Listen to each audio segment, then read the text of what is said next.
Hello and welcome. I'm Shalene from Cornerstone and I'm here with Rob Fuller, the practice manager at Northamptonshire Children's Trust, who's here to talk about how they've implemented virtual reality into their service. Kind of picking up on another point you just spoke about, which was around kind of that professional curiosity. Have you seen that same kind of response in the practitioners who have had the VR sessions as well? Absolutely. I think we've had some people who have said that this is the best training we've ever been on. Why haven't we had this before?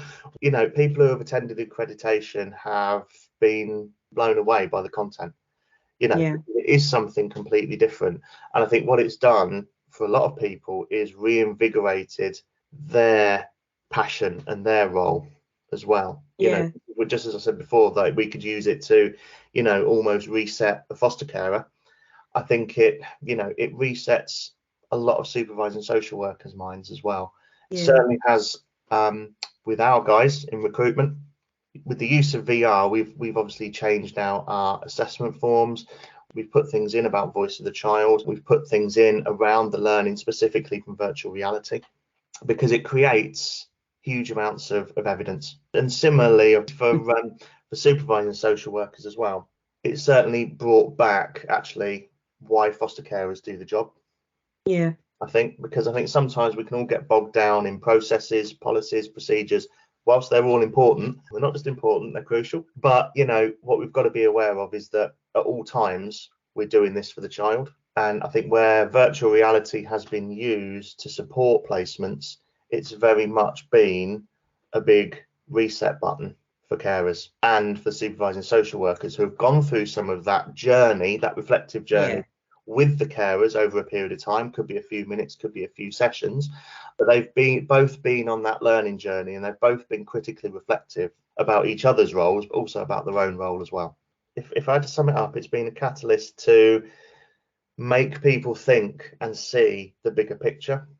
And it's forced people's minds to go there, because we're looking at it through another person's eyes. And once you start looking at it from the child's eyes, it's very easy, or easier, to look at it from another person's point of view, especially if you've got a carer who's very much, I've got to do it this way because that's just how they've got to, through maybe their own trauma response, through their own maybe emotional responses to something that's happened for the child or with the child. They get into a way of being and a way of doing, which is then influencing their actions and their behaviours in a certain way. And if we can go back through that cycle to start changing their thinking, that's when we can start changing some of their behaviours, then some of their actions. So with VR, I think we've gone anti-clockwise, if you like, through the learning cycle, and we go back to the very beginning. It's incredibly powerful.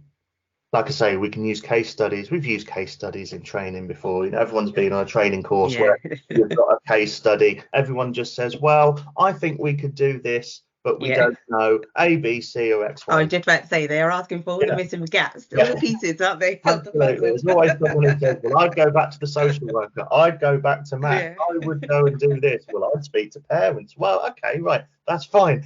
A case study can only go so far.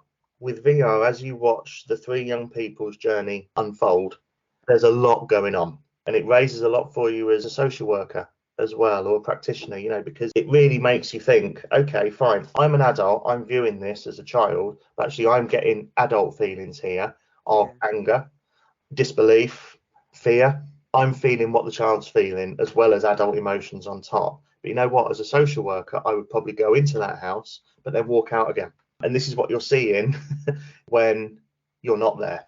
Yeah, and I guess that just goes on to the point that you made much earlier, which was around that you can watch the VR again and again, and you also have that memorability kind of years later because of that felt experience, isn't it? That's the great thing about VR as well. It's the basis of therapeutic parenting that we're trying to portray here for foster carers. And actually, we know that therapeutic parenting isn't something you just learn. It's an ongoing cycle of self-awareness and really keeping yourself in check and really understanding what's going on for that child. Don't see the behaviour, see what's going on underneath. And actually, we know that's difficult, because some behaviours are either so repetitive or so triggering or just so difficult to manage that it's very difficult to always see underneath that.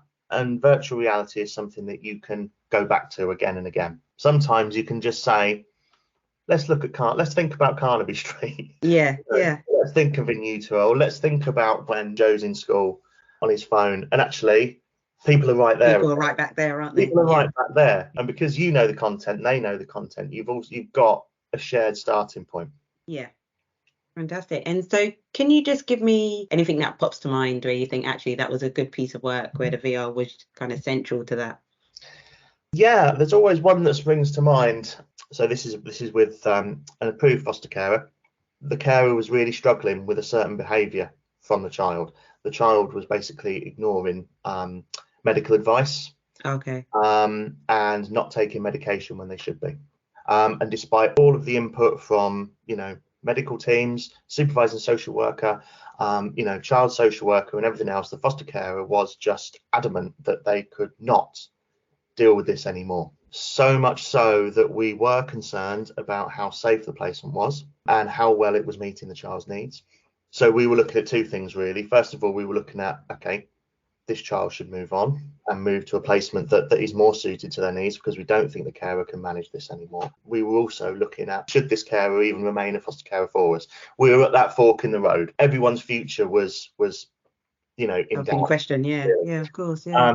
So along came particularly enthusiastic supervising social worker, VR headset in hand, turned up and said, okay, we're going to look at this a bit differently. So using some of the virtual reality, particularly with some of the school triggers, just to see basically how this child was reacting to some of the things maybe the foster carer was saying, or even some of the medical staff were saying. And through some of that reflection, the foster carer was able to see where she wasn't helping the situation. Under the guise of really trying to help, actually what she was doing was reinforcing to the child, really the child's worldview was right. And so the VR really helped by seeing that the foster carer was actually triggering some of this behaviour. Social worker explored how the foster carer could explore this a bit differently in a safe way. So we got medical advice as well. But actually we looked at, okay, how do we enable the child to take more responsibility for their own medication in a safe way, but, for you not to trigger that child. There were a few sessions of VR alongside some, practical sessions about, okay, how do we do this, bit reflective sessions. The placement survived. They went through their next annual review, absolutely praising the VR, and said that I'm a different foster carer now. I'm much more reflective. I know that I need to put myself into the child's world, and she felt that the virtual reality helped her do that. It saved the placement, it saved us, it retained us a foster carer, and a better foster carer because of that self-awareness that it engendered in her. And we also got feedback from the young person at their next child in care review, and that child noted how the placement was completely different. And actually, I feel very safe here now, and my carer now really helps me. I feel a lot better now within myself. I still have difficulty with this diagnosis, always will. The way my foster carer helps me now is much more positive. That was all down to the impact of virtual reality and how that supervising social worker used that as a reflective tool to change the whole approach within the placement. And that's in terms of the bottom line, the child's view and feelings around the placement is the ultimate win, isn't it? Because that's the goal, that's everything that we're trying to achieve. So it's fantastic that obviously, like you said, you've been able to retain a foster carer that is more reflective, and actually does things a little bit different, which is positive for the children and young people who will be going to a home.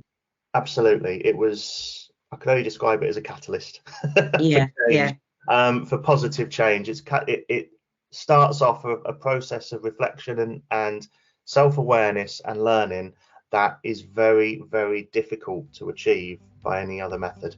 Again, that's the power of it, because it sticks with you, and it has worked for us.